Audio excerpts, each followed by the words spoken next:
Good afternoon, or evening as the case may be, and welcome to History is Listening, Re-Sonifying Nuremberg, a conversation with music and sound recordings. My name is Annette Klein, and I am a program curator here at the Goethe Institute, Boston. For those of you not yet familiar with the Goethe Institute, we are the Cultural Institute of the Federal Republic of Germany, with over 150 institutes in almost 100 countries, and dedicated to fostering international cultural dialogue and exchange between Germany, Europe, and the rest of the world. Here in Boston, we have a strong focus on music and sound, which has led us to many programs in experimental and new music over the years. Another important focus, not only for our institute, but for Germany in general, is memory culture. Germany has had to come to terms with a horrific past and has grappled with how to make sure that the same mistakes and horrors are not repeated going forward. There have been tortured debates on how to erect memorials for victims, as well as how to preserve or not preserve the many troubled locations around Germany that symbolize the crimes of the Holocaust. Nuremberg is one of these places. The topic of remembering the past and monuments has inspired much dialogue with our partners here in New England. These conversations have led to wonderful cooperations on panel discussions, workshops, and film evenings. One highlight was certainly the project Shaping the Past, in which the Goethe Institute of North America collaborated with Monument Lab and their fellows to investigate different approaches to memory culture in North America and Germany.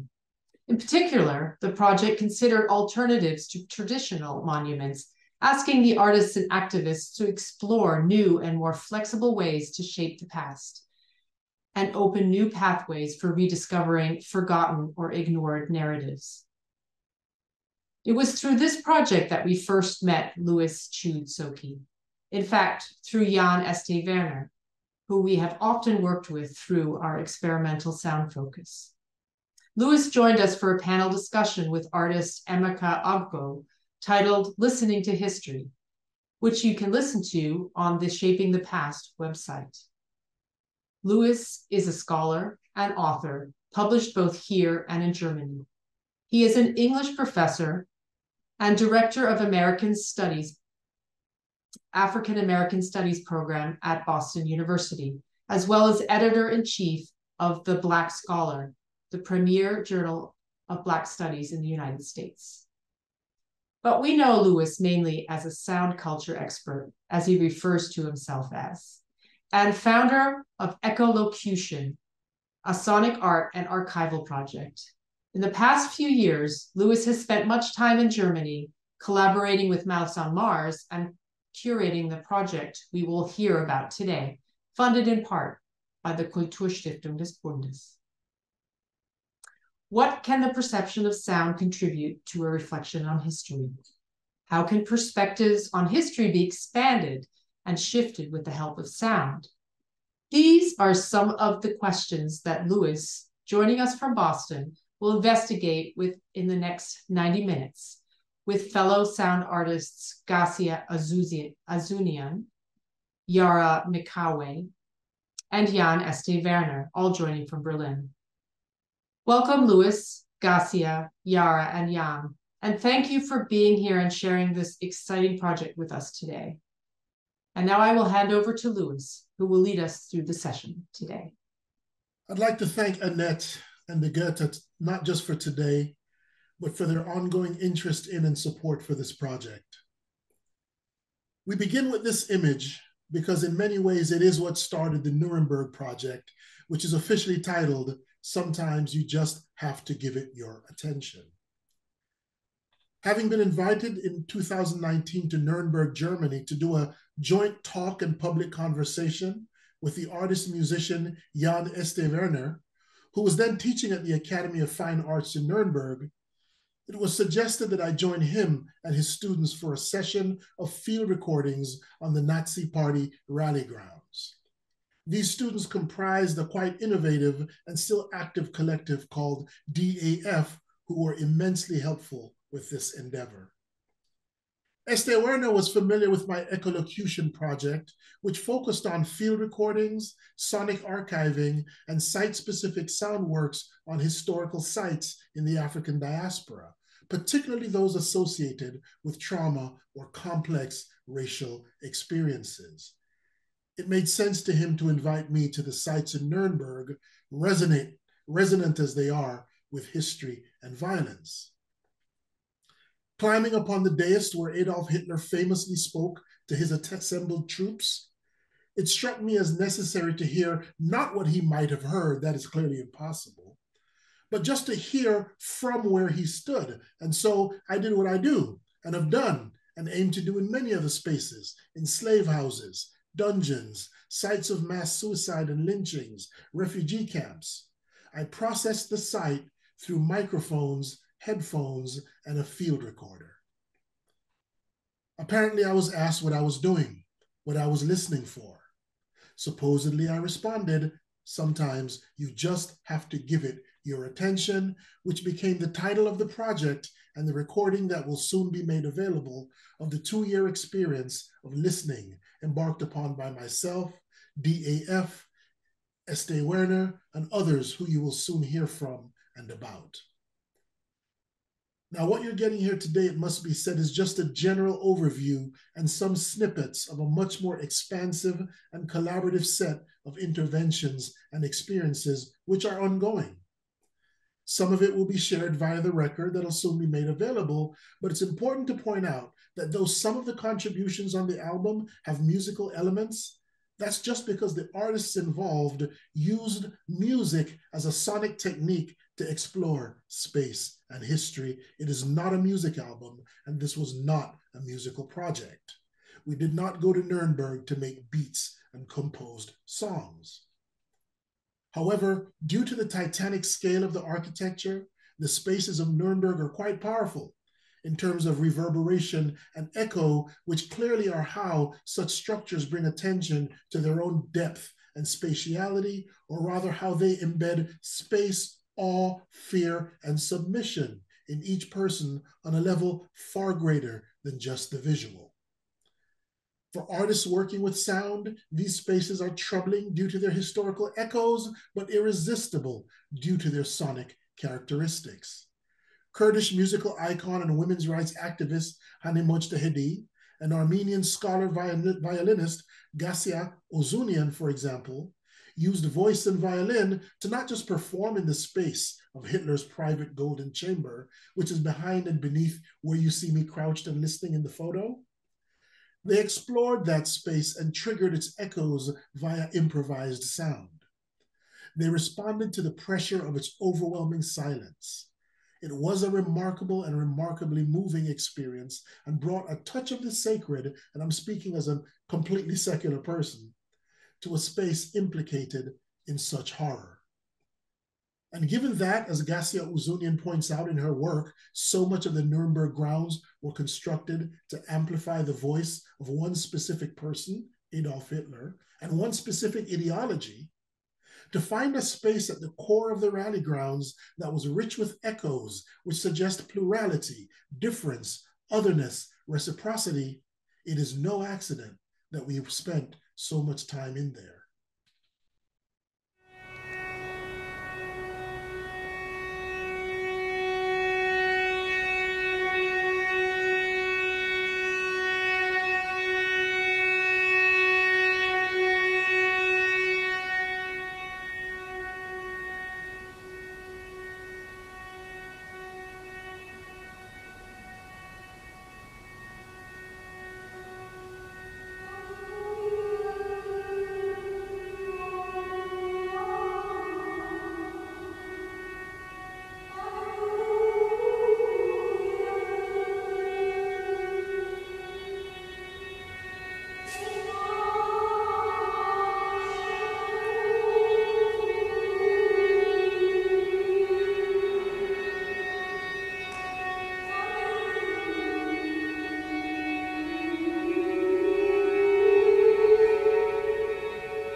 Thank you for the clip. I hope you can hear that this is a raw and untreated video, but the density of the echoes of that space, it's all because of the gilt walls and the towering architecture and the desire on the part of the architects of National Socialism to humble and cow you. But for those spaces to be so dense with echoes, truly irresistible for those of us who work with sound.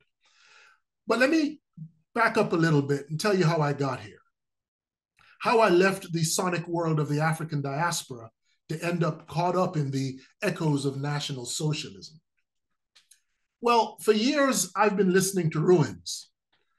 Apparently, I share what the British writer Rose Macaulay described in 1953 as the pleasure of ruins.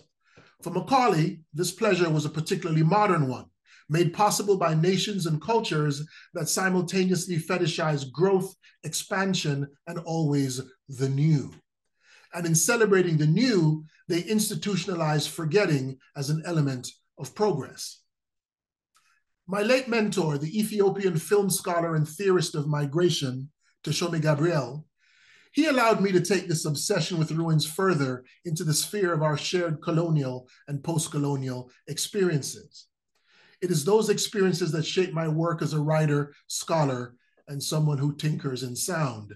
Teshome Gabriel suggests that the aestheticizing of ruins is also particular to those of us in between or spread out among cultures who have been displaced, exiled, spread out amongst communities, nations, and worlds. There's also a racial component to this love of ruins, he argues. According to him, such devastated spaces not only confront us with greatness and failure, ambition and violence, they open us up to, as he puts it, quote, historical intangibles, such as a minutia of voices which surge out from where silences dwell. Though in exile for most of his life, Gabriel believed that it is in ruins that, quote, a healthy cross-cultural understanding between peoples, races, cultures can occur. A big part of his impact on my work and life can be measured by the impact of his ideas on my listening. It's what really led me to this collaborative project we are sharing with you today. Sometimes you just have to give it your attention, in which the Nazi Party rally grounds of Nuremberg became a site for deep listening and creative responses to those listenings. Because if cultures, nations, cities, and histories can be known for their prejudices, for their walls and borders, in ruin, according to Teshome Gabriel, they become porous, accessible to those who can repopulate and remake them. Now, it would be easy and satisfying to suggest that these ideas by Gabriel are the origins of the Nuremberg Project, but that would be as false as any structure or narrative erected to brush away the ruins buried beneath it. There's a much more mundane origin as well. As I've said, for some years I've been listening to ruins, particularly those with complex, troubling histories, especially those associated with race and violence. Now, taking photographs of such sites is common, unspectacular. But when I began approaching these sites with microphones and recording devices, my presence began to draw attention. Recording ruins and buildings seemed strange and at times controversial. I faced questions. What are you doing? What are you trying to hear? What are you listening for? But more interesting were the answers, all of which came from the people asking the questions, since I make it a habit to not define what I'm listening for, even if it generates anger or dissatisfaction. The posture of listening is receptive, though that should not be assumed passive. Responding to a site that is so overdetermined with world historical meanings like Nuremberg, one is expected to be direct in one's approach. People expect statements, condemnations, positions. But in the midst of all this overdetermination and the intense polarities of positions and debate, amidst the endless recurrence of prejudice and fascism, ambiguity can be a useful political act. No, not an answer, but a generative posture in the face of a legacy of failed solutions and co-opted postures. So Gabriel's ambiguous listening was appealing to me because such listening, as an immigrant, is attuned to fissures and cracks, living and hearing in the ruins of monuments, traces of cultures, and fantasies of stasis. Postures and statements can be provisional only for fear of hardening into fundamentalism or cliches. But back to those people who are asking questions of me while I record these sites, who are sometimes troubled, if not offended, by my refusal to give them an answer. Aha! You're listening for ghosts, for history, for traces of the past. Same questions, even in Nuremberg, and in Munich, and in Berlin, and in Boston, Jamaica, West Africa, Atlanta, Georgia, New York. What is this listening? Aha! You're trying to hear evidence of trauma encoded in the environment. Or your listening is a resistance to the image or conventional narratives coded in photographs and or the buildings themselves. Again, none of these are my answers or interpretations. But as questions, they suggested that my silence and ambiguity would be generative for this practice of listening. This practice would eventually be called echolocution, inspired by my childhood as a refugee in Jamaica, where I developed an interest in echoes, largely through dub music, and an endless curiosity about the relationship between place and history, space, race, and sound. Sound communicates much more to me than images, which can be easily canonized and overdetermined, especially with a space as darkly iconic as Nuremberg. It is because of my desire to supplement, if not transcend, images and suggest new ways of approaching historical memory and ideological wreckage that I began to make recordings of my tramping through ruins, particularly those ruins that bear the weight of crimes and traumatic transformations. To my great pleasure and surprise, this interest was shared by the German artists who invited me to the city of Nuremberg in the first place, particularly Werner, Michael Akstaller, and the collective DAF. They were already engaged with the city and its soundscapes and its histories and its profound, seemingly irremovable, if not insurmountable wreckage. I mean, seriously, what to do with these miles and acres of Nazi structures remains a challenge for the state. These artists had an ongoing exploration of the site, which was encouraging to me because I initially had no interest in engaging it, given that it wasn't technically my diaspora, my country, or my history, but of course, that was absolutely wrong. I eventually took it as a challenge, as did all of my collaborators, because this was and is all of our histories, one that could benefit from the ears of those who were outsiders.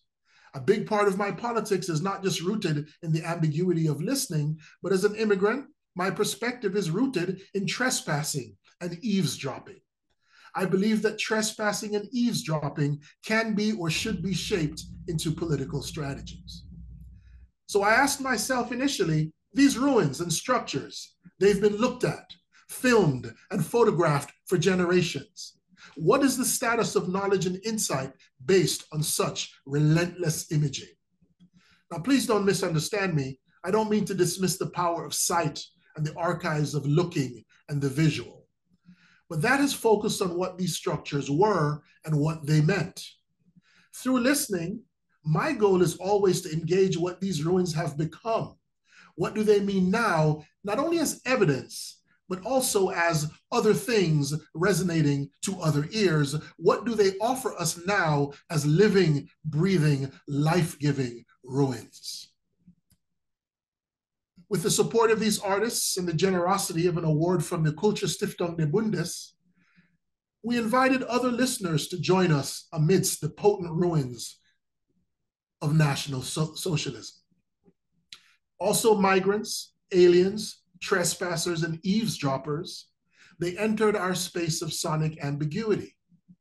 Using field recordings, sound walks, and on-site performances, they were tasked to respond to and through sound and to use their field recordings to create those responses. No one was told what to think or what to do, or how to relate to fascism, National Socialism, or the literal meanings of the Nuremberg site.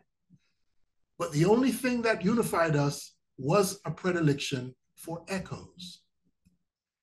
Though too varied as a group to hear similar things or produce singular responses, we quickly discovered that the echoes of these ruins were powerful enough to unite us, even though we were from such far-flung distances. Nigeria, Egypt, Armenia, Black America, Kurdistan, Germany. After all, authoritarian state terror, fascism, genocide had touched all of our histories and cultural experiences. The ruins and echoes of Nuremberg are indeed global and were and are capacious enough to bond all of us through horror and sound, but through the humbling and receptive posture of listening. Now, at this point, I'd like to just formally name the people involved in the project. Myself, Gascia Ouzounian, Yara Mekawei, Mendi Keith Obadike, Michael Akstaller, the DAF Collective, Hani Mojtahedy. It was a remarkable experience, and what you're getting today, again, are just snippets of that experience. But what I'd like to do now is have Gascia Ouzounian, who's an associate professor of music at Oxford and a remarkable violinist and thinker about sound. I want to have Gascia talk to you a bit and give you a larger historical perspective on the space and on these ideas. Gascia, thank you.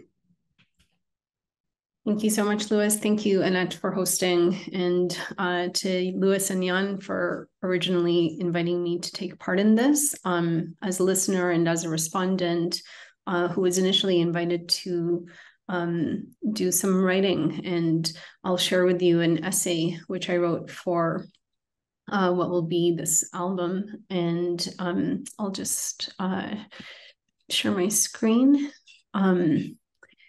Yeah, so this essay is called Soundscapes of the Metropolis of Death, and it also ties into research that I'm undertaking as well in listening to cities in relation to histories of violence and trauma, which is, I think, a shared interest of ours.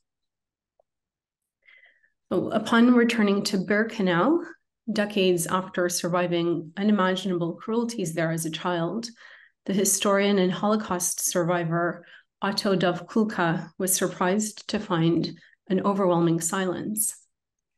In his memoirs, Landscapes of the Metropolis of Death, Kulka wrote that not even the sound of a bird was heard there. There was muteness there and emptiness there. Kulka was astonished to find that the former concentration camp, which had been, quote, so densely crowded with people, like ants with armies of slaves, were silent. The silence could not accord with Kulka's memory of the camp, a memory that arose in him most powerfully as a primordial, all-encompassing, inescapable feeling of certain death, what he thought of as the immutable law of the great death. This law, he wrote, applied to each and every one of us, grappling with it hopelessly, yet aspiring compulsively to escape its clutches. How can we measure the silence of former Nazi architectures today against the roar of the industrial killing machines they once were? What can be learned from listening to silences, to the echoes and the emptiness of spaces of enslavement, torture, and mass murder? How might Nazi architectures continue to speak? And why should we listen, and how? So every political ideology is manifested in architecture, and National Socialism was no different. Its totalitarian impulses were made concrete in monumental buildings that themselves aspired to totalness. A total architecture should be boundless, like the authoritarian power that it signals and also helps to produce. So Nazi state architectures were exaggerated in every way, like the hysterical fascism that they upheld and helped to perpetuate. So for example, the Nazi party rally grounds in Nuremberg, which were principally designed by Albert Speer, featured such exaggerated forms as a stadium that, if completed, would have been the largest sports arena in the world. Like many Nazi architectures, the German stadium was modeled on a classical structure, the Pan-Athenaic Stadium of Athens. And classical architectures were an important reference for Speer and Hitler in that they signaled enduring empire. However, while the Athenian stadium had a capacity of 50,000, the German stadium would have seated over 400,000. So in a word, Nazi architectures were overwrought. They were exaggerated in scale. They were often very obvious in their historical references. They were theatrical. They were often quite explicit in their propagandistic aims, and they were almost exclusively built using slave labor. There was no single or unified style of Nationalist Socialist architecture, which drew on classical motifs as well as traditional rural and medieval styles. But historians agree that it was, in general, a didactic architecture in which the message of German superiority and unity was always present, as Sharon McDonald writes in her book, Difficult Heritage. And she says, on laying a foundation stone at the rally grounds, Hitler expressed the wish that the buildings would, quote, speak as eternal witnesses. And Speer referred to them as words in stone. So if these architectures are speaking witnesses today, we could say that they speak to the failed ideologies of anti-Semitism, of social Darwinism, pan-Germanism, and ultranationalism. Nazi architectures reflected those beliefs and they were designed to give them form. That's true both of the architectures of death, such as the extermination camps and concentration camps, but also of the state architectures, such as the rally grounds, the Congress halls, the sports arenas, the chancelleries. Today, these architectures speak not as monuments to empire, but as monuments to the failures of empire. And they're often half-finished in these quite grotesque and exaggerated states. They signal that a power that aspires to totalness is inevitably defeated and vulnerable to human dignity. So if anything, these are serving as anti-monuments to empire. So some Nazi architectures were specifically intended as sites of speaking and witnessing. The unfinished Kongresshalle in Nuremberg, which was designed by Ludwig and Franz Ruf, was modeled on the Colosseum in Rome and intended to serve as a Congress center for the party. So the idea was that once a year, 50,000 Nazi party representatives would gather to hear Hitler speak.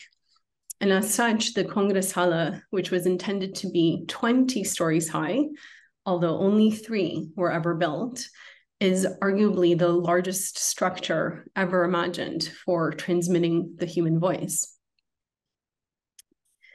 So this is what it looks like today. And it's important to note that it was built to amplify and transmit, as Lewis mentioned, a single voice, because of course a plurality of voices signals difference and doubt, which are things that run counter to the totalitarian state. So this architecture was designed to give the fascist voice a material form and to elevate it on a colossal scale. So today, the Kongresshalle is the site of a museum and an archive whose collections are focused on the history of the Nazi party rally grounds. An earlier proposal to turn the building into a leisure center was scrapped. And now it's actually also going to become the home of an opera house. But German states and cities go through a very lengthy process in determining what should happen to former Nazi architectures. In some cases, like the Kongresshalle, they are turned into places of learning which are focused on Nazi crimes. And as such, we could say that these reformed architectures serve in the broader mission of German re-education that took place following the Second World War, often imposed from the outside. And as such, they form part of a disciplining mission whereby the architectures are themselves disciplined in the process. So the Kongresshalle, for example, you had this architecture of megalomania, of fanaticism, and of Führer worship, which has now turned into this respectable space of learning. and a shift that actually entailed also an extensive remodeling of the building. In other cases, and we also visited the site in Munich, former Nazi architectures have been replaced with entirely new buildings that are designed to signal a break from the past. So the NS Documentation Center in Munich, for example, is built on the site of the Braun House, which was the Nazi Party headquarters, which was destroyed in 1943. So the architecture of the new documentation center, which opened in 2015, is, very modern, it's clean, it's sparse, it's very serious architecture. It is this white cube-like building in which there are these glass cutouts. And those glass cutouts are signaling the transparency of a state-funded building, which is enabling the public to peer into the nation's past. So through their designs, such buildings aesthetically embody the distance between contemporary German values and those of the Nazi era. A previous incarnation of Germanness, which was manifested in those grand architectures or monumental architectures, is replaced by a modern building that embodies a new idea of what it means to be German today. And being witness to the past is arguably part of what contemporary Germanness entails. In his article, Monuments to the Unthinkable, the African-American writer Clint Smith contrasts the culture of remembrance in Germany with this striking lack of memorialization of both slavery as well as the genocide of indigenous people in the United States. In Berlin alone, there are several notable public monuments to the crimes of the Nazi era. The Memorial to the Murdered Jews of Europe, which occupies a vast site in downtown Berlin. The Jewish Museum Berlin by Daniel Libeskind, which uses these architectural voids to conjure what is unfathomable loss. And if you've been to Berlin or in many cities in Germany, you could also find the Stumbling Stones by the artist Gunter Demnig, which is a decentralized memorial in which thousands of brass plaques have been laid into sidewalks where victims of the Holocaust once lived. And actually, it's not only in Germany. These plaques are also in Poland and other sites of mass atrocities during the Nazi era. So seeing this produced for Smith this overwhelming cognitive dissonance, because what he wrote was, these monuments may be flawed since they can never be commensurate with the history that they're tasked with remembering. But nevertheless, it's striking that in the United States, there's almost no public recognition of the lives that were destroyed in the process of building the nation. And then there are monuments that celebrate those who upheld slavery, like these Confederate soldier statues, which sometimes still remain, would be unthinkable in Germany today in terms of the, Nazi equivalent. So every nation has a unique relationship to how it recognizes its historic crimes.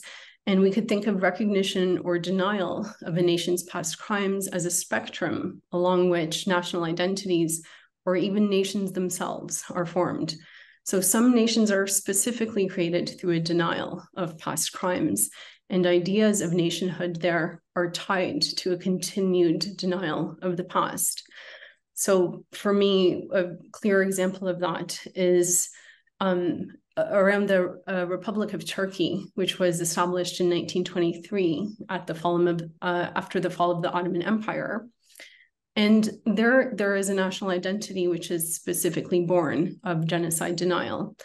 As is by now very well known, during the First World War and then for a few years afterwards, there was a genocide of 1.5 million Armenians, 500,000 Greeks, as well as 300,000 Assyrians by the Young Turk government, which closely collaborated with Germany during the First World War and sought to create a Turkey for the Turks.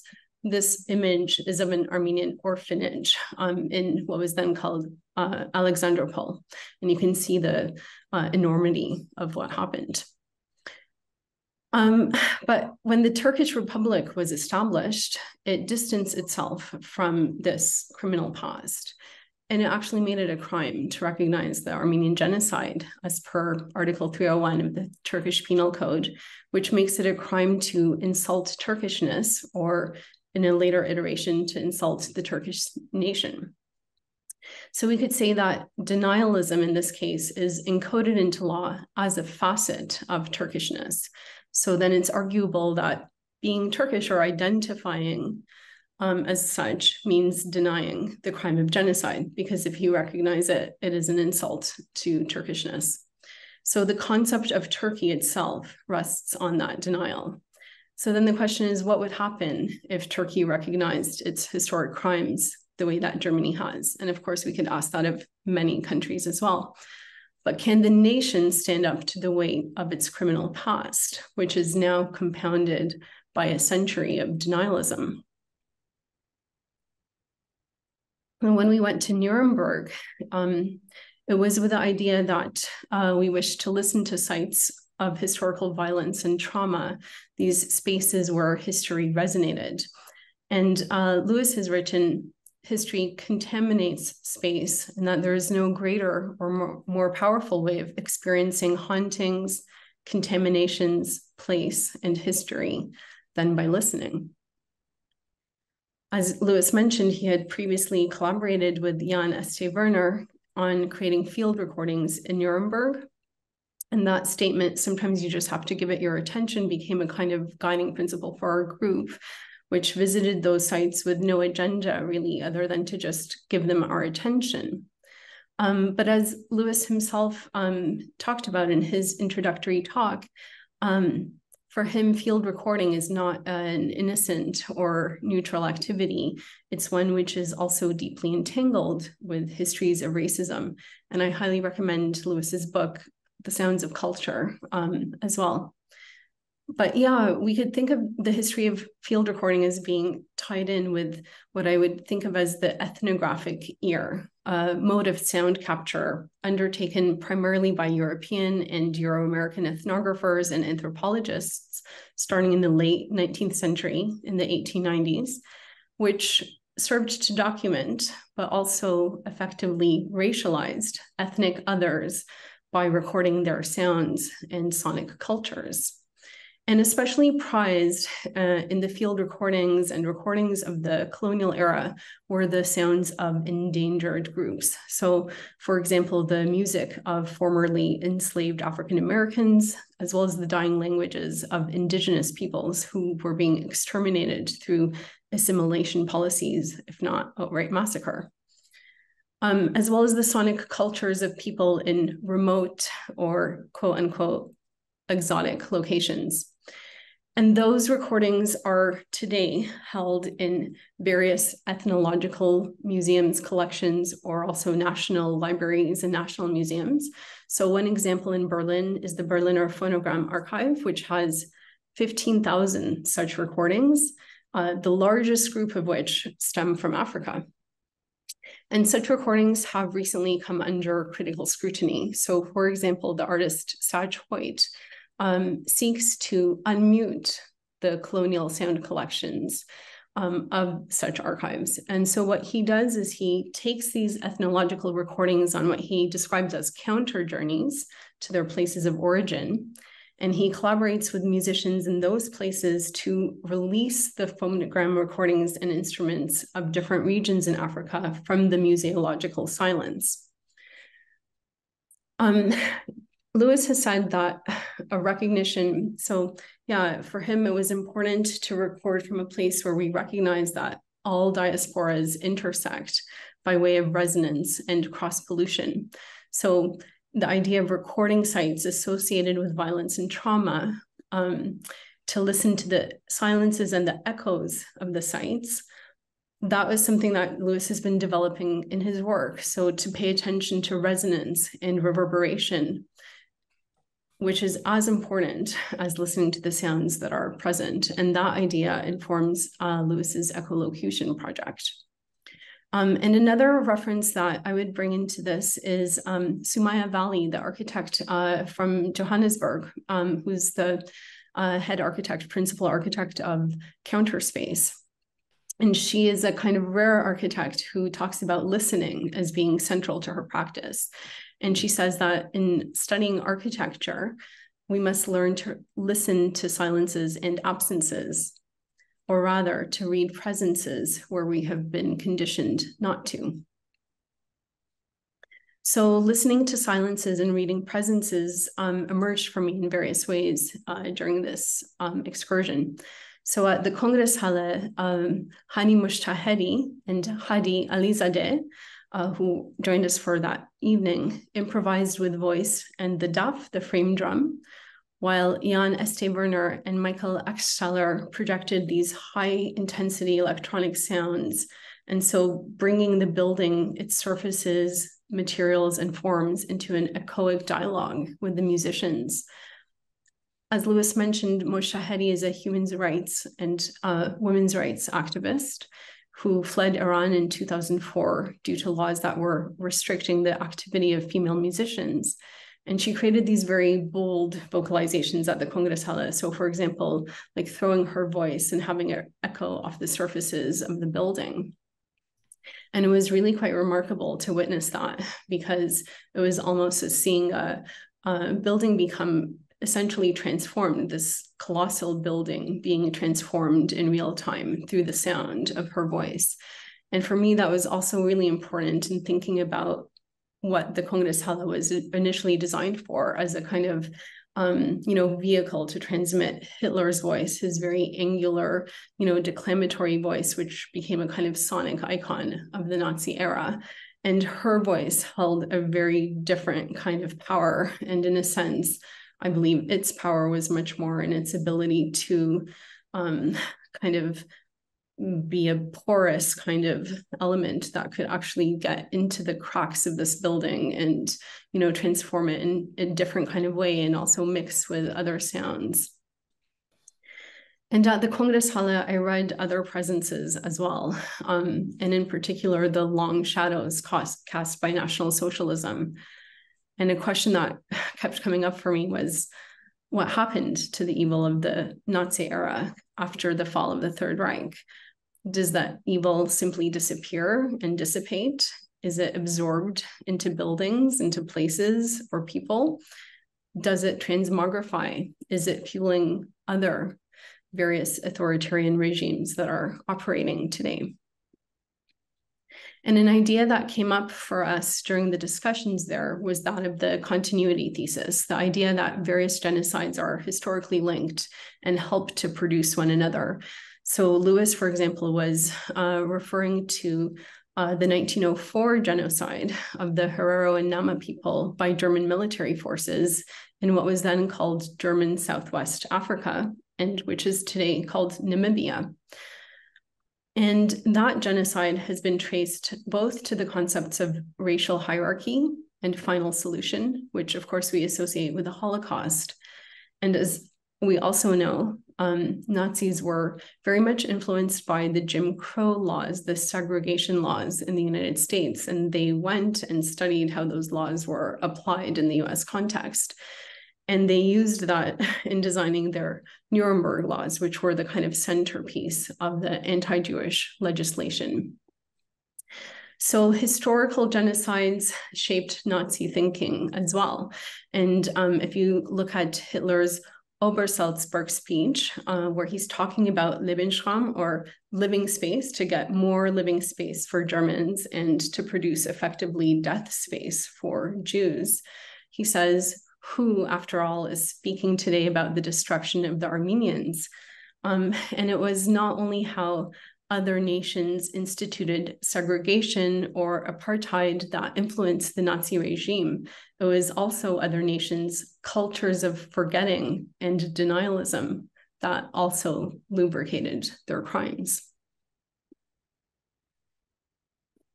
So if Nazi architectures are didactic, if they're intended to speak for thousands of years, then a counter-listening to these architectures could mean to listen beyond and below the Reich, to futures that do not include it, and to its undercommons, to recover and unmute the voices of those who perished in its wake.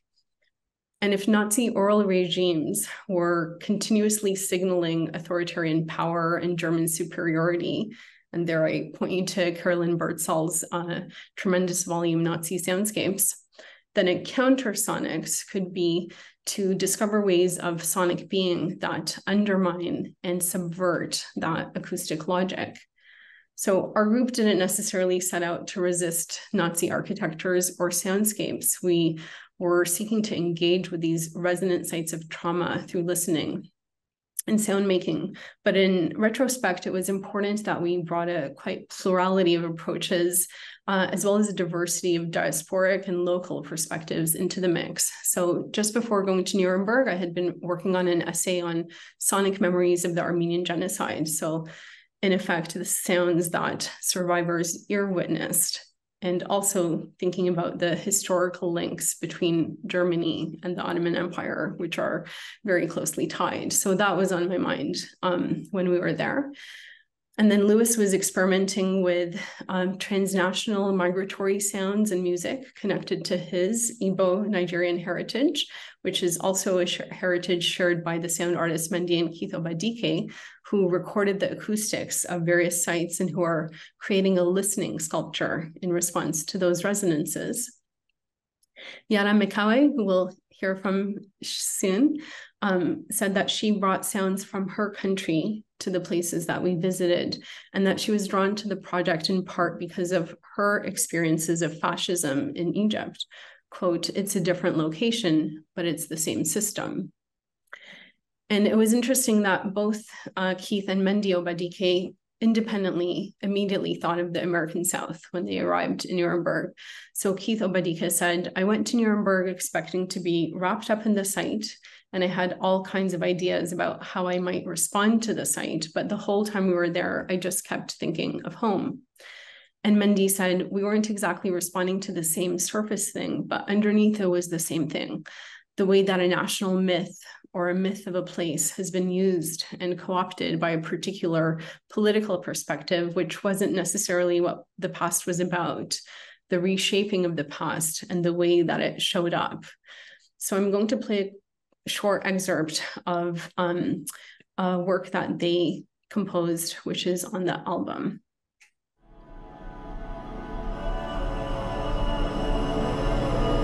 Rabbit ran for cover. Eagle followed her into a cramped cave. The ceiling was low at one end, and a large boulder blocked the exit on the other side. Rabbit ran to the boulder and braced herself against it. She placed pebbles and dust on her shoulders and pushed against the cave's low ceiling with her paws. "Help me! Come quick!" cried Rabbit. Eagle flew to the sound of her voice and hovered, puzzled by the scene of the small rabbit struggling to hold up the cave. "The cave is collapsing," said Rabbit. "It will crush us both." So Eagle flew to the boulder and pressed his wings against the stone with all his might. They pushed and pushed.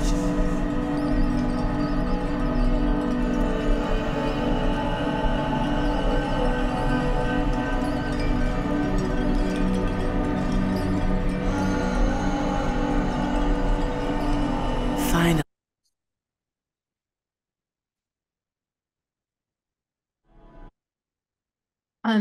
And something else that Mendi and Keith mentioned when we were talking about the experience in Nuremberg, Mendi said that for her it was very important that listening almost became a way of witnessing with others.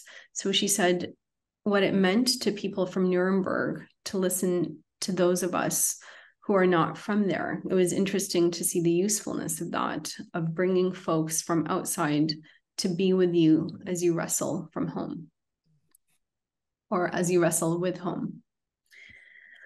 So to introduce a little bit of what Yara Mekawei was doing during our time there, her family history is also tied to this place and to Germany, because her grandfather escaped Germany to Egypt. And in Egypt, she was educated on Sufi philosophies, on, as she says, how to be in peace. And so at the sites, she was playing recordings of Sufi prayers and songs, and says, quote, "I believe that each one of us put their own layer in those sites. Maybe I don't understand exactly what you sing, but I believe that Hani sings something, and there is a totally deep related story behind her 10 minutes singing. You were playing, but I totally understand that you have emotions that you carry in your heart, in your body, from generations of your family." So for Mekawei, sound carries memories. It's a kind of fingerprint. It's inextricable from the person who creates it. Quote, "It's you, where you come from, what your thoughts are, your family, your struggles, and you add an extra layer about the present and the past and some contribution for the future. These are all your fingerprints." Quote, "We carry the history of our family, which is affected by the history of somewhere else. I was playing Sufi songs. I tried to add some peaceful layer to the ground, just a peaceful layer, really personal sounds. I grew up in these songs, Sufi poems and Sufi songs, and I just wanted to add some peace to this spot in the world that affects everyone." So our group's experiences of displacement, of migration, as well as our national, transnational, diasporic identities, as well as their entanglements and their connections to various genocides, wars, histories of colonization, of enslavement, all of those things actually quite deeply informed our sonic inquiries, our listening, our understandings of place. And for me, it was important to note how these intersected or diverged. Those were the things that were really instructive for me, and that in effect created these openings and these fractures in a place where history can seem entrenched, where it can seem wrought in stone. So the way I think of this is to reflect on how we bring our histories, our memories, our inheritances to place, how we carry place with us, bringing its resonances to other places, other moments, other hearings, other sounds. And so in that way, our sonic excursions set me on a path and became a map for future listening.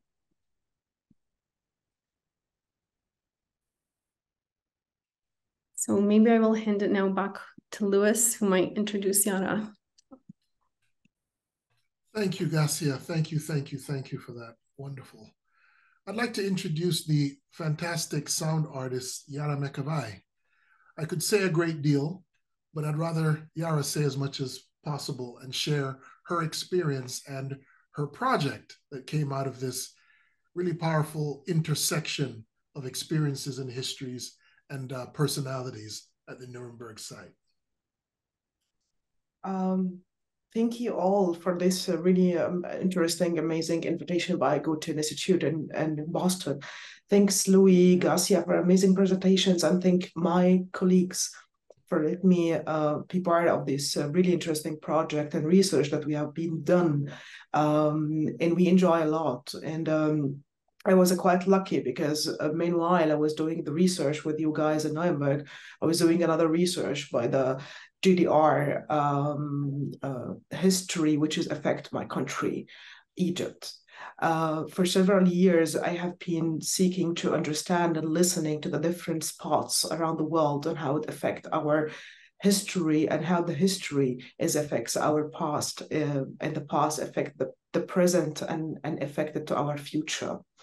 And regarding to my research that I have been working with this amazing group, and have been thinking about the concept of the followers, which exist in my country, because we had the concept of the socialism from East Germany since the Second World War, which is effect to my country regarding to the architecture designs, the urban planning, and the history of social engagement. And regarding to the really amazing days that we have been through Munich and Nuremberg, I felt that it's another phase of the same kind of the socialism which exists in my country as well, and it's affected to the present that actually I used to live in my country, in the sonic perspective, in the sonic architecture, and it was actually my aspect, listening to the buildings, listening to the history, not only for the Nazi ground, but also it's so connected to the history of the social ground in my country. And thanks, Gascia, for mentioning my Sufi practice and my Sufi philosophy research, what would have been through the past 10 years, which I grew up on it. And I was thinking during the time that we do our recording sessions in the Nazi ground, the Golden Chamber, and the Ready grounds, that it is really connected to the Sufi as well, the Sufi songs that I used to listen, and it's part of my sonic practice. And I think the composition which you will listen to also when we release our LB, it is kind of listening to the different layers of different spots of a history, not only in Germany, but also in Egypt as well. So yeah, I would like to thank you, and let me know if you can play my piece, Gascia, or I should do it myself. I think I can do it, Yara. I will just try to bring up, okay, so it won't let me share PowerPoint actually. Can you play it?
Thank you, Gascia. Thank you so much.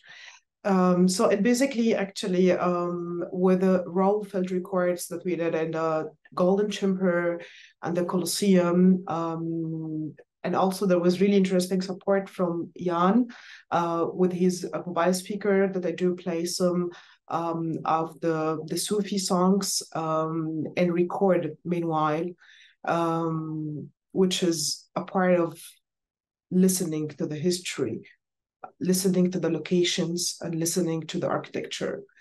Thank you so much, and I'm so happy to answer questions. If there are any questions, and I'll give the mic to Louis.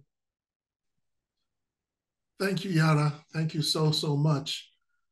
What I'd like to do now, we've mentioned Jan Werner a couple of times.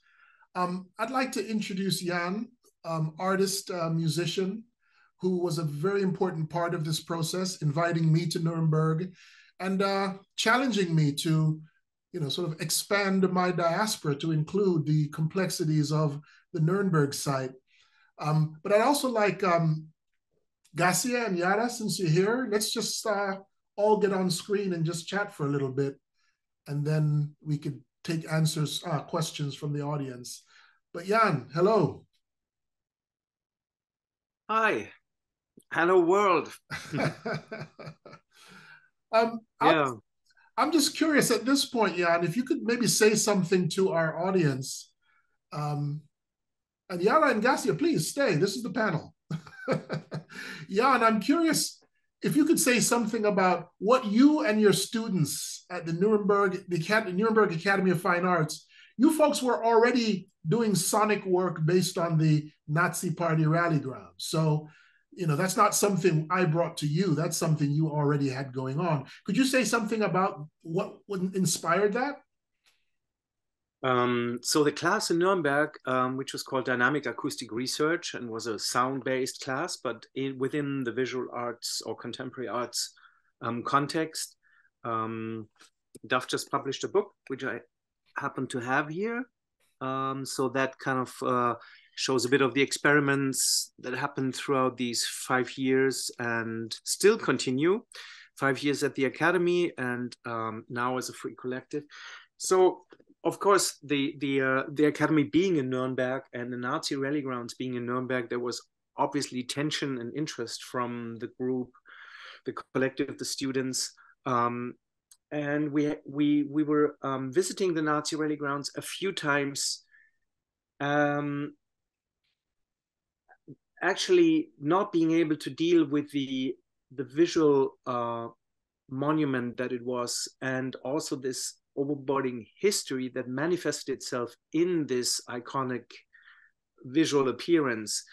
There's a huge discussion about what to do with the Nazi rally grounds. As Gascia mentioned, it is now starting to become a place for local culture or international culture being brought to Nuremberg. It will host an opera. The Nuremberg Symphonic Orchestra was already rehearsing there when we visited it. But the grounds were basically, in a weird way, a recreational area for Nurembergers to have their walks, do whatever, skating,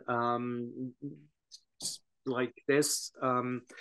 There's a couple of things to do there, and there's a very interesting project which is still ongoing and hopefully will be finished within the next year or year and a half by Gilad Baram, a filmmaker who has been documenting all the different ideas and uses of the rally grounds in the present times, from Beetle car races to German Shepherd dog parades to rock concerts, obviously, and whatever, Christmas markets and so on. So it was for us as a group, and being in Nuremberg, being based in Nuremberg, it was a pretty much an impossible site. But through sound as a medium, or sound as a means, as a practice, as a material that could coexist or even counter act against this incredible visualization and overboarding also visual activity that the Nazi rallying ground represent and are being used for in the present. We were actually using sound tools to kind of go there at night. Like the auditorium is pretty much open. There's some security, but it's a pretty wild area. You could visit it at night, sometimes with other guests visiting who you would rather not want to meet. But since we were a group, it kind of was always safe and all right for us to go there. And we were shooting sounds into the area. We actually wanted to get a response from this architecture. We wanted to shout at it, we wanted to shoot at it, we wanted to make it rumble, make it liquid, make it disappear, make it change, make it transform, make it travel back and forth. And through this, I don't want to use the word angry, but this also destructive idea that we do not want to maintain that history that is so dominating all over Nuremberg and Germany in general, but it also, of course, as a side documents something which we want to discuss and not have documented as in a monument.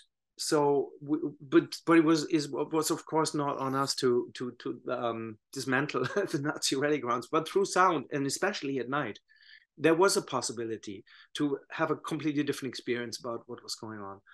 And this is what we wanted to show you when you came to Nuremberg, Louis. And this is why, the DAF was very keen on bringing you to the grounds, and of course knowing about your practice. And we also wanted this exchange, we wanted this dialogue. And out of your visit and actually during your visit, Michael and me, Michael Akstaller, who was my assistant for the class in Nuremberg and is now a very close and dear collaborator for many sound projects, is part of the team around this investigation and residency as well.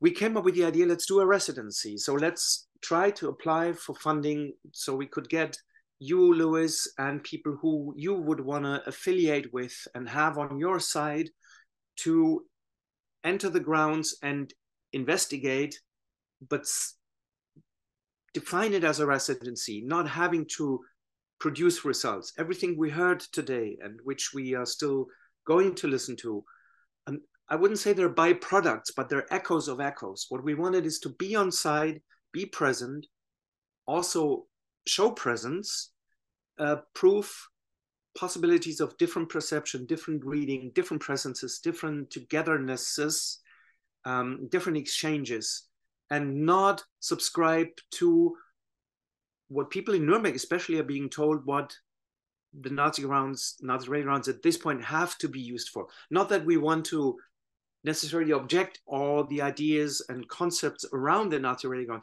but we were there for an alternative or for a different way of reading and a different way of understanding this, and not by terminating it, by continuing the dialogue and asking more questions and keeping these things in movement. This is how you got in, and we got the grant, and so we could all invite you and even fly people in from the US, like Mendi and Keith Obadike, which is amazing. And I would say a little bit more about the recordings, but maybe at this point there are like other ideas or questions around what I just said or what you guys were presenting.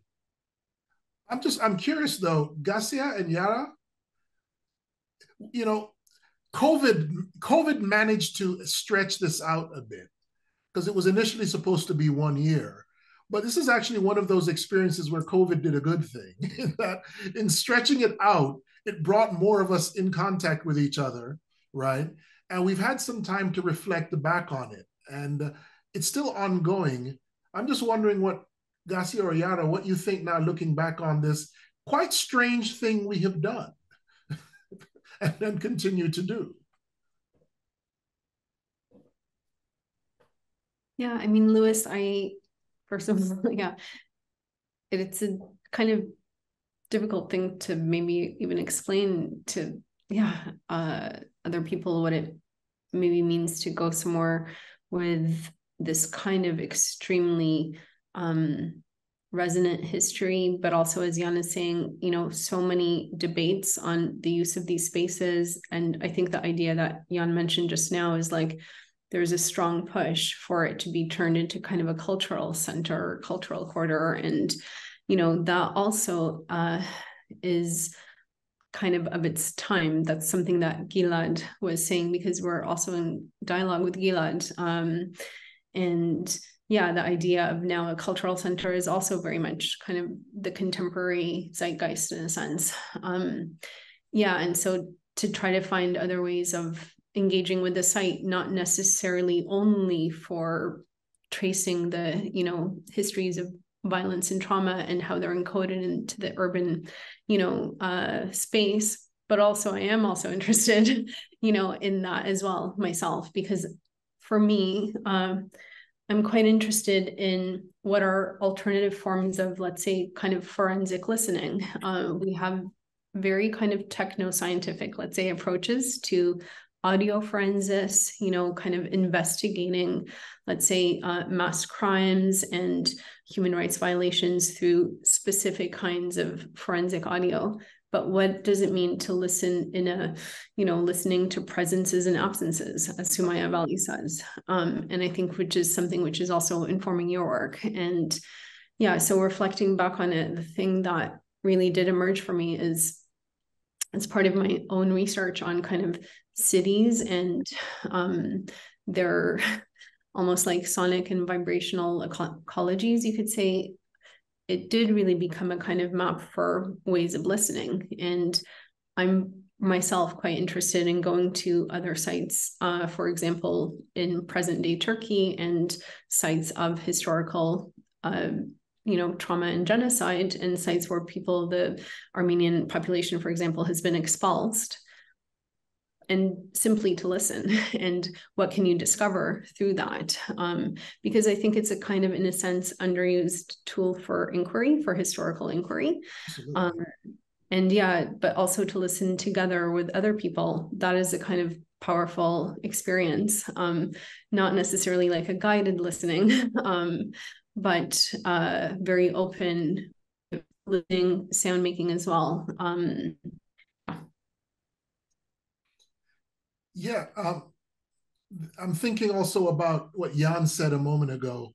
One of the things that was so helpful to me was Jan and DAF they were listening, but they were also provoking the space. And that latter part was not something that had entered into my practice until I started spending more time with Jan, DAF, and Yara and everyone. It's not just listening, it's triggering and doing something to the space, which is something I really appreciate, because, you know, I'm also interested in alternate forms of monumentality. Can we create sonic monuments? There are those who say we need no monuments, get rid of monuments. Monuments are a problem. I think all of that might be true, but monumentalism or making monuments seems to be sort of hardwired into all kinds of cultural practices. It's about manifesting and objectifying memory, which is always temporary because it's going to transform. But I'm interested in what sound can offer to monumentality. Can we create sonic monuments, right? Can we create, for especially those of us, Gascia, one thing you and I have in common, I come from the Igbo people who, victims of a vast genocide in the late 60s in Nigeria, there is no monument. And I don't know that one would be allowed in Nigeria to the murdered Igbos. But I'm wondering, well, what if we created a sonic monument, right? Is that something that would be possible, right? What would that sound like or possibly even look like, right? So other forms of monumentality, for me, are possible or necessary, but just thinking about this has come out of this kind of shared listening practice of being there with you, Mendi and Keith, Yara, Jan, Michael, DAF, and everyone, you know? And that's what I think about right now, looking back and moving forward with it. We do actually have a question from the audience. Sure. Here it is.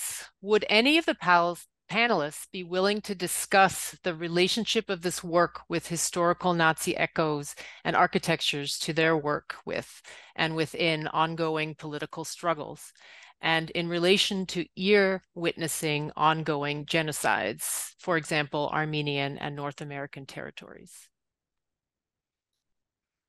A quick response. I'll thank you for the question and thank you for opening it up.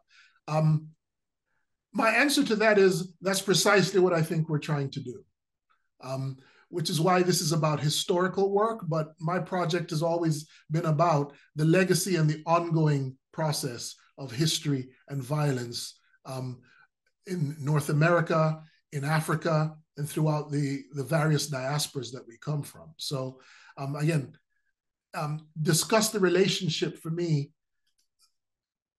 I would like to discuss the relationship, but I'm hoping that that's kind of what we are already doing, discussing that relationship. So perhaps other folks want to join in and expand it a little bit. Because for me, this project is, it's ongoing and it's very much about contemporary. As I said in my presentation, it's not just about what these monuments meant, it's what they continue to mean.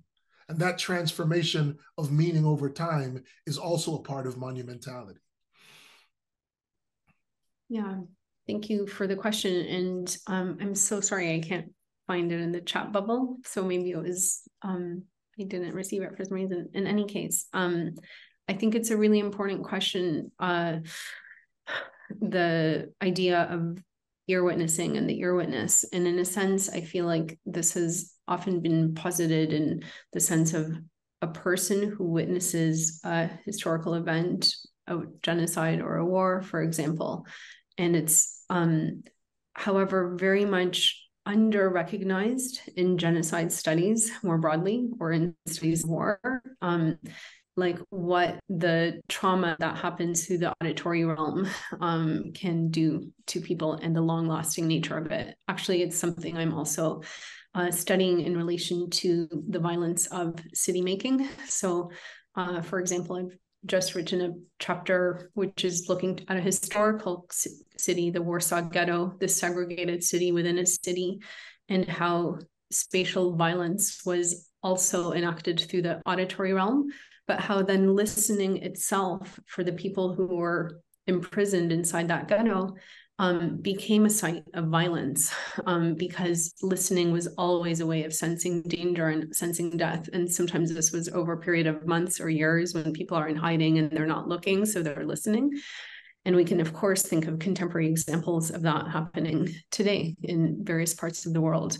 I'm also writing about an ear witness experience of the 2014 war in Gaza, the 51-day war, because there are ear witness testimonies of what survivors experienced, again, through the auditory realm. And for me, it's also very much tied to urbanism and architecture, in the sense that these architectures are also transmitting the shock of those events. And so what is hearing in that context? It becomes very complicated. It also becomes entangled with feeling sound, which is moving through these architectures and people's bodies.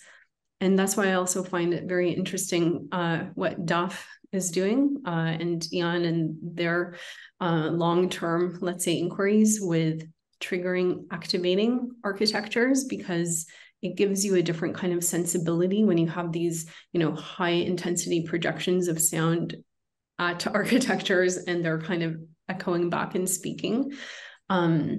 You start to kind of understand and sense the space in a different way. And so, yeah, for me, it's kind of entangled, like, what is listening in those moments of violence? How does that violence endure for people who are ear witnesses and survivors? But also, how can we, who are navigating various spaces, kind of engage with the kind of materiality of architecture and sound in these other ways as well? And I'd like to just add one thing. It's very important to, back to the question that we just got, it's very important to point out that field recording and listening and sound making has been so vastly democratized. Everyone's got cell phones, right? And if you think about everything in the wake of the murder of George Floyd and the global protests for Black Lives Matter, et cetera, much of how we accept and understand it has come through civilian recordings. There's a lot of material that's being uploaded all the time from, I mean, for the last couple of generations, so much of our information about history in the present are civilians with cell phones uploading it all over the place, right? I think one of the things we're trying to do is to connect listening to not just these historical experiences of the past that we need to resuscitate and re-explore, but to situate it in the context of where we are now, where everybody's a field recordist. where everybody is taking video and uploading it. What do we do with history then? What is the status of knowledge, history, power, and freedom when there seems so many people engaged in recording, not even the past, but the very present, right? And so this project hopes to connect that sort of ethnographic impulse to the contemporary moment of this wide democratization of media and recording. Sorry, Jan's hand is up. Yeah, maybe I can include two of the comments of the audience in what I'm about to say, because it seems like there are inhabitants of Nuremberg who know the site quite well, who have a very concrete idea of how to apply what the project is doing and what we're speaking about to what it can mean to people on location. There are two aspects which DAF have been exploring quite intensely. One is what we were always referring to as multi-perspectivity. So listening is not, and this already like occurred in several of the talks today, that listening isn't a singular experience, that you can listen with others, and listening with others is changing your personal experience, but also creating a map, or you could call it even a sculpture of sound from these different perspectives, even different dynamics. Somebody who's like not moving, people who are moving slowly, people who are moving fast, at nearly like multidimensional, and allow the word image of something that cannot be visualized, or doesn't have to. And this is the second part of what I'd like to say, that this experience of hearing a site or approaching a site through various techniques of listening, activating, vibrating, but also being vibrated, being activated, being on site, and being part of that situation, can also change the definition and the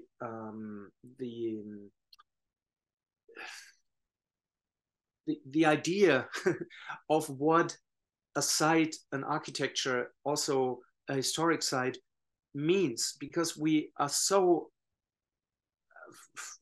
primed to read these things visually. And if you make an experience, especially together with others, of not having a predominantly visual experience, but through the ear, through being resonated, through listening to something, taking a different time, taking different roads, having different scales, it can also be a freeing experience. I want to bring in like a positive aspect of these techniques, or these experiences we made.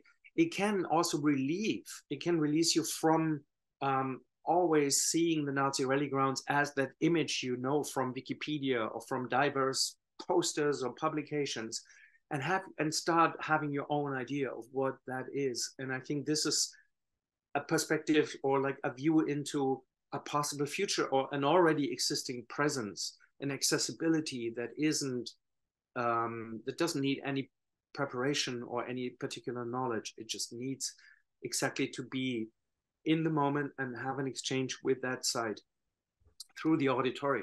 I know this sounds a little bit abstract now, or maybe even esoteric, but I think it's a very concrete experience once you make it with other people, and you feel empowered. You feel like you're not that small, what that site was actually really made for. You don't feel that small figure on a massive chessboard, and it's not even a chessboard. It's just like, I don't have terms for it.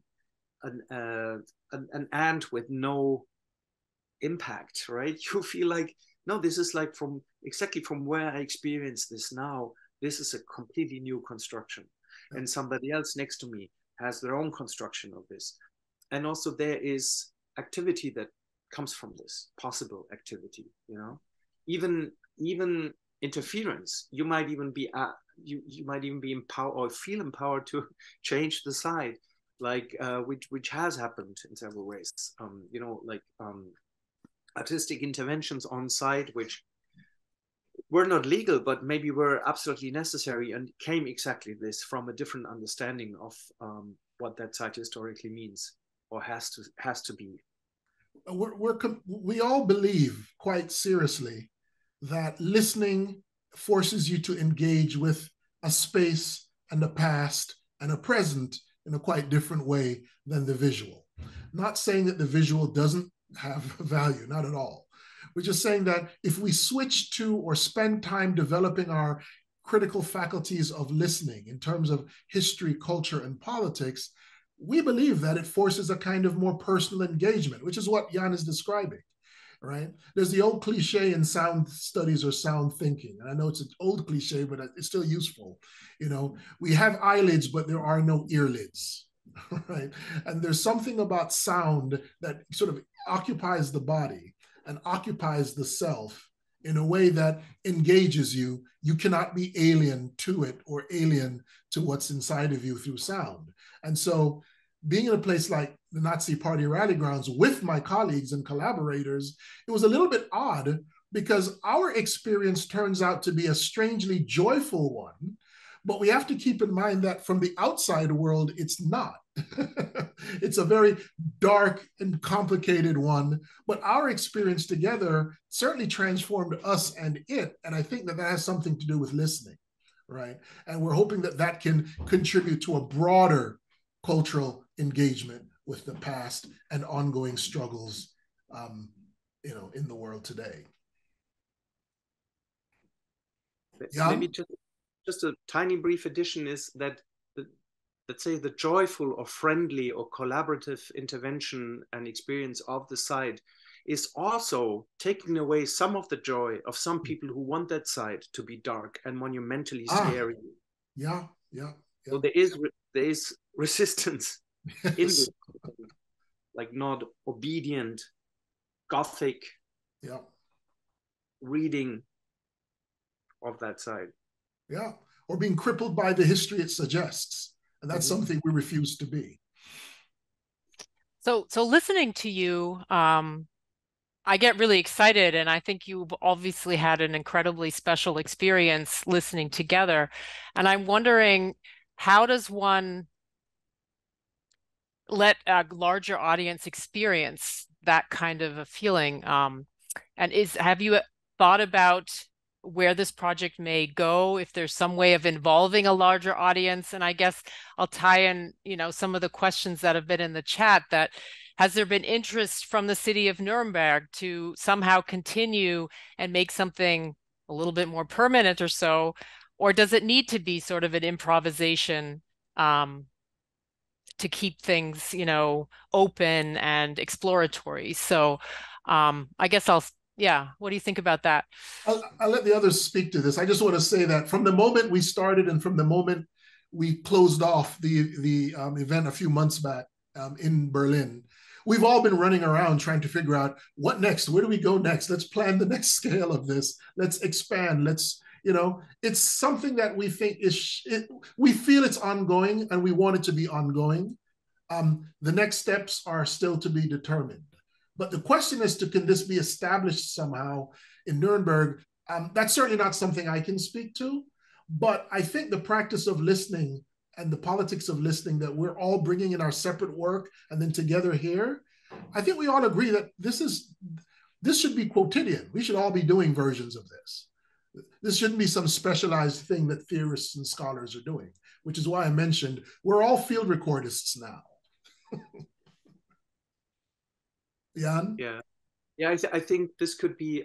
I think what would be nice if there was something that engages people to collectively experience the side through certain practices, but also through listening, and embrace the idea of an oral translation of what is happening, really talking to each other, talking within that site, and expecting a spectacular performance-based spectacle something that like has a certain duration, and then you you buy a ticket and you participate. I think it should really be leaking. It should be like spreading out. It should be I think it should be talking about what happened and really bring in a different idea also of how history can be translated, how history can be kept alive, and that there's certain techniques. It should be less about this project and what we especially have done. Because I think what we do is like sessions like these today, but there is also a record which also again features recordings, which I think I said before are echoes of interventions. They're musical responses to something that wasn't even music in the first place. And I hope that this record is also one incarnation or one tool or manifestation of these ideas. The record comes with a booklet, liner notes and text, a booklet or extensive booklet with text by Gascia and Lewis. So you wouldn't have to listen to the record. You can read these texts. I think it would be good to like just engage and continue engaging in practices on site. If the city of Nuremberg is interested in this, there are particular people are, but you wouldn't even have to ask the city of Nuremberg. You could just go there and do it, as we did with DAF. Nobody has to get permission to go there. I mean, to enter the Golden Chamber as we did, you need a guide. But then we were there. I mean, Eichstürzer Neubauten did a concert in, I think, the late 80s or something. And you can enter the place. It's not, none of it really needs assistance. Maybe it's also, sorry, I'll just say one little thing because I know we're probably wrapping soon, but yeah, if anything, I would think this project, it's kind of an invitation for others to, you know, explore the places they would like to explore also with other people too, through that mode of listening.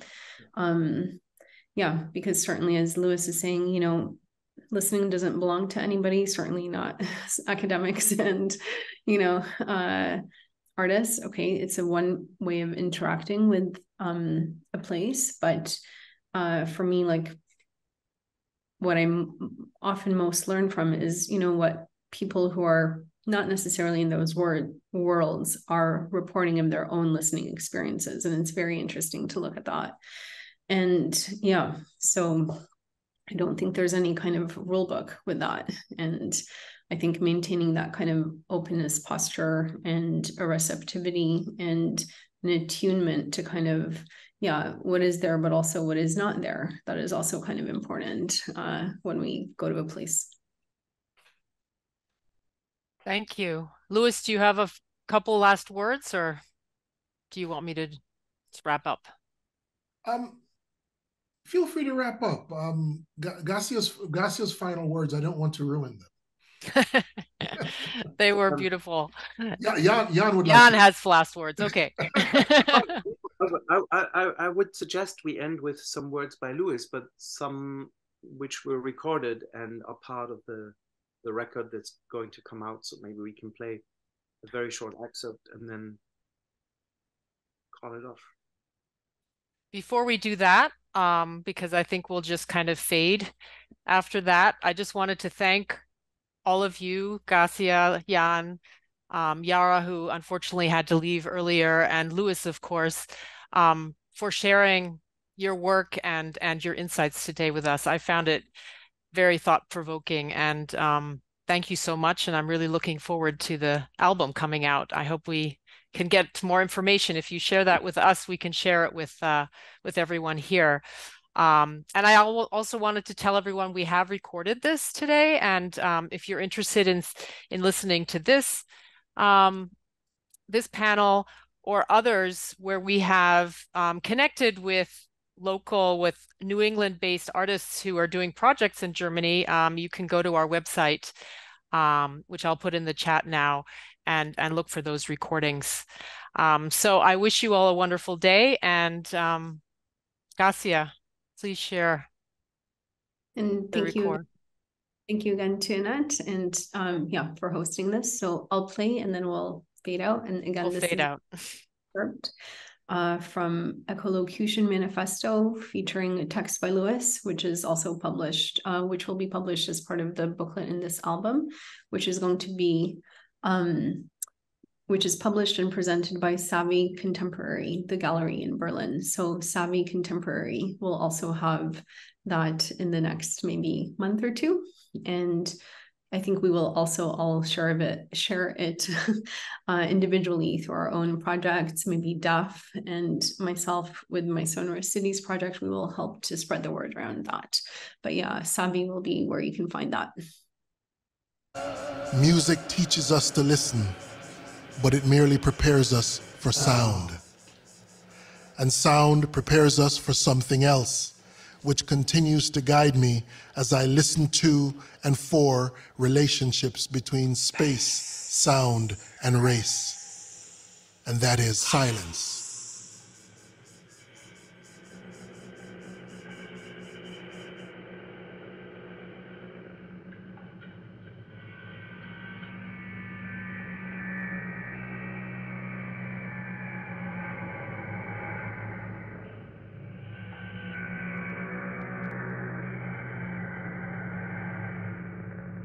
Of course, silence is impossible.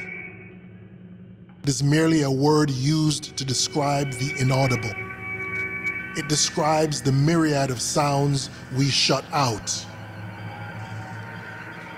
Possibly the first thing one learns when one begins recording is that most listening is silencing, a filtering out of information, bias. And so on playback, one is immersed in a soundscape shaped largely by our own prejudices.